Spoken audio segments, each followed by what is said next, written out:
Halo sahabat pecinta catur, selamat datang kembali di Catur Talk Indonesia. Dan inilah permainan yang sangat keren yang pernah dimainkan Grandmaster termuda Abimanyu Misra menghadapi Sakya Mamedyarov.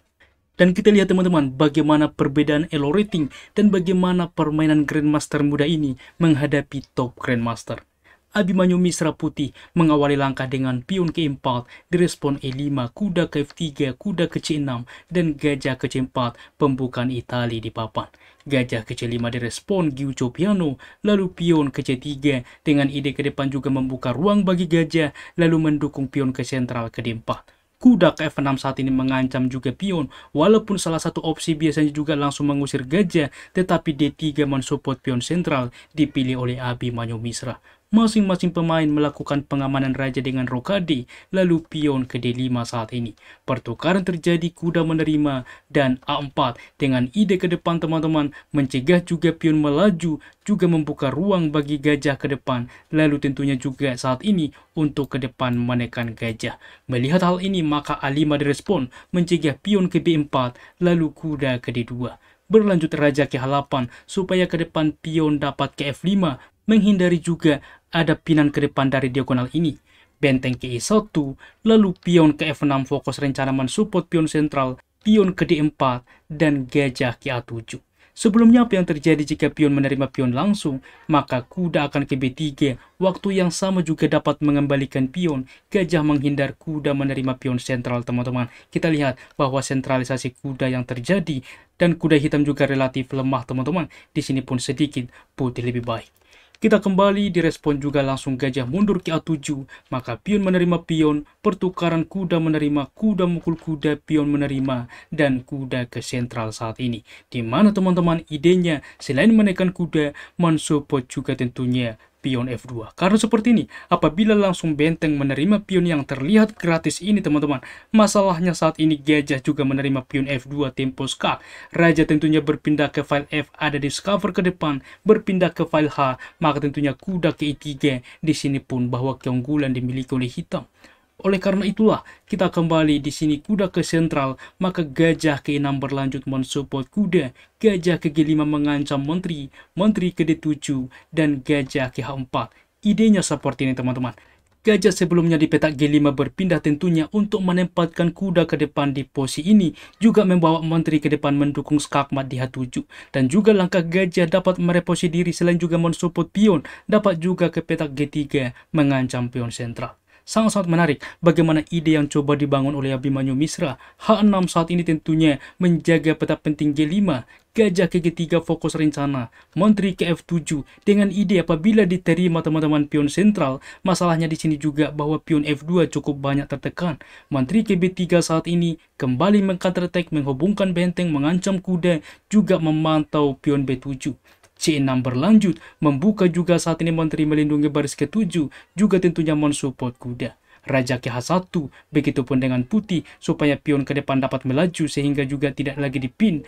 Benteng ke-8 berlanjut, gajah juga saat ini memukul pion, dan langkah dengan ide teman-teman. Biasa kita kenal bahwa Sakya Mamedyarov adalah pemain dengan taktikal, ia gajah ke H3 memainkan. Karena seperti ini, apabila misalkan langsung di posisi ini gajah, misalkan menerima pion F2, mengapa ini kesalahan? Karena kuda menerima gajah, walaupun menteri menerima, masalahnya menteri menerima pion teman-teman, ancaman skakmat ke depan. Ketika menteri kembali, menteri menerima pion C6, keunggulan pun dimiliki oleh putih. Di sini kuda terancam ke depan, benteng juga aktif, dan 3 pion di sayap menteri ini siap berpotensi menjadi pion bebas. Kita kembali oleh sebab itulah langkah dengan ide tentunya langkah trik gajah ke H3, dan di sini gajah ke G3 direspon, respon terbaik yang dimainkan oleh Abimanyu Misra. Karena sebelumnya seperti ini teman-teman, apabila langsung bersemangat menerima pengorbanan ini, inilah bagaimana taktikal yang coba dibangun oleh Sakya Mamedyarov. Karena menteri akan ke F3 skak, raja berpindah, gajah menerima pion skak teman-teman, kuda menerima pertukaran, dan ini pun ke depan akan selalu dilakukan skak untuk membawa kuda. Kita lihat, ini ke depan ancaman skakmat, oke, mencegah skakmat wajib diterima kuda. Di sini menteri menerima, lagi-lagi juga ancaman skakmat tak bisa dicegah teman-teman. Raja ke G1, menteri ke G2 adalah skakmat.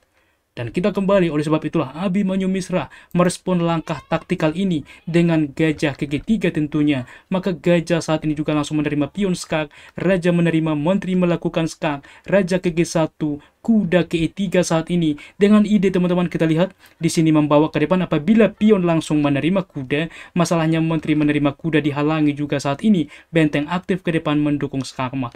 Oleh sebab itulah benteng dibuat menerima opsi terbaik, waktu yang sama tetap mensupport. Gajah saat ini memukul benteng dengan ide apabila diterima seperti biasa sebelumnya.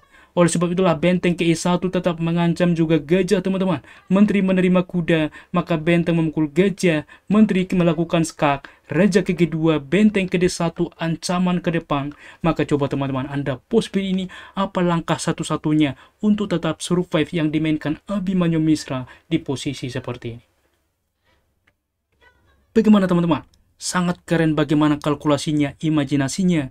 Gajah ke E2 satu-satunya langkah untuk tetap survive, selain juga untuk mengancam benteng, juga menjaga peta penting G4. Mengapa ini sangat penting? Kita akan lihat di mana dilanjutkan benteng ke G1 skak, raja ke H3, menteri ke F5 skak, betul saja gajah menutup. Langkah gajah ini sangat keren teman-teman. Menteri ke G5, di mana dengan ke depan mendorong pion, maka menteri ke E6 mempersolid hubungan menteri dan gajah. H5, maka gajah ke E2, di sini benteng ke F5 mendiskoneksikan menteri, maka menteri ke sentral saat ini. Berlanjut juga benteng ke F8, gajah ke D3 ancaman skakmat, menteri ke H6, menteri ke E7 saat ini mengancam benteng, benteng ke G8, maka saat ini menteri ke F7 membawa benteng ke depan dan menteri ke G5. Karena seperti ini, apabila misalkan B6 disepelekan langkah ini, maka benteng ke E6 sangat kuat. Menteri berpindah, maka benteng ke G6 teman-teman mengancam juga saat ini menteri menghindar. Di sini benteng dapat juga melakukan skak, memaksa juga skakmat menteri di H7.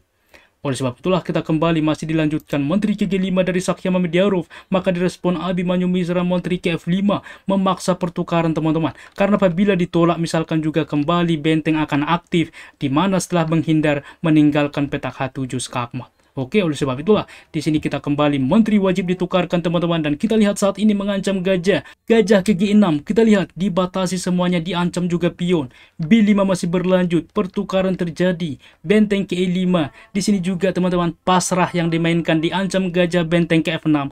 Akan tetapi ini langkah kesalahan teman-teman yang membuat langsung skakmat, benteng ke E8 skak. Di sini juga bahwa Sakya Mamediarov menyerah karena setelah benteng menutup, benteng memukul benteng adalah skakmat. Sangat-sangat menarik bagaimana permainan yang ditunjukkan oleh Abimanyu Mishra dengan akurasi sebagai berikut. Dan kita lihat teman-teman bagaimana tingkat akurasi ulasan dari komputer. Abimanyu Mishra memiliki akurasi 93% dan Sakya Mamediarov 83,4%. Demikian ulasan catur menarik hari ini. Jika suka, dukung kami dengan cara like yang membuat kami semakin bersemangat lagi di dalam mengupdate konten catur menarik lainnya. Catur Yes Indonesia Jaya, keep sharing and keep loving. Bye-bye.